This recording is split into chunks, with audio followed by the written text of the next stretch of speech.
Qui suis-je? Les enseignements de Ramana Maharshi. C'est une petite plaquette de référence et qu'on ne trouve pas en France, sauf par des réseaux un peu parallèles comme ceux sur des sites de vente entre particuliers, car le tirage est de seulement 2000 exemplaires et il a été publié en Inde. Oui, c'est un livre qui vient d'Inde que je vous présente à mon cul en quercy blanc. Cette question, qui suis-je, est au cœur des enseignements de Ramana Maharshi. Et je vous invite naturellement à lire le gros bouquin des enseignements qui ont été traduits par Jean Herbert, mais en forme, comme c'est noté en haut, d'introduction, mais d'introduction à l'œuvre générale. Je pense que ces questions-réponses apportent un éclairage pour simplement répondre à la question est-ce que cette voie est la vôtre? Donc 28 questions et donc les réponses officielles, on pourrait dire, et il y a une explication sur la manière dont ces réponses furent ainsi collectées. Donc la photo aussi, qui est une photo classique, car il y a très peu de photos du philosophe ou de la grande dame, pourrait-on dire, né en 1879 et décédé en 1950. Bientôt, ces œuvres seront libres de droit, mais en France, on est dans la traduction, donc je ne sais pas exactement pour la traduction comment ça se passe. D'ailleurs, ça ne m'intéresse pas vraiment, puisque je ne pense pas les rééditer.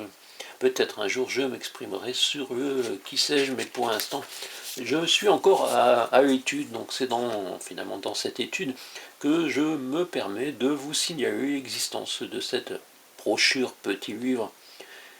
Quelle est la nature de la pure conscience? La nature de la pure conscience est être conscience félicité. Ce qui peut être difficile d'accès quand on n'a effectivement pas eu le reste et quand on n'a pas, je dirais, une culture de l'approche hindoue de notre réalité. Mais on peut aussi lire cet auteur dans une approche d'autres religions, que ce soit chrétienne ou bouddhiste, qui permettent de trouver aussi des points de convergence. Quand est-ce que le monde en tant qu'objet visible disparaîtra? Quelle est la nature du mental? Voilà, la nature du mental, je pourrais peut-être vous en faire la lecture avant d'arrêter cette courte vidéo.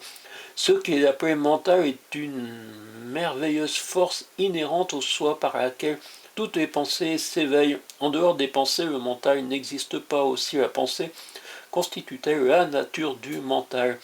En dehors de pensée, il n'y a pas d'entité indépendante appelée monde.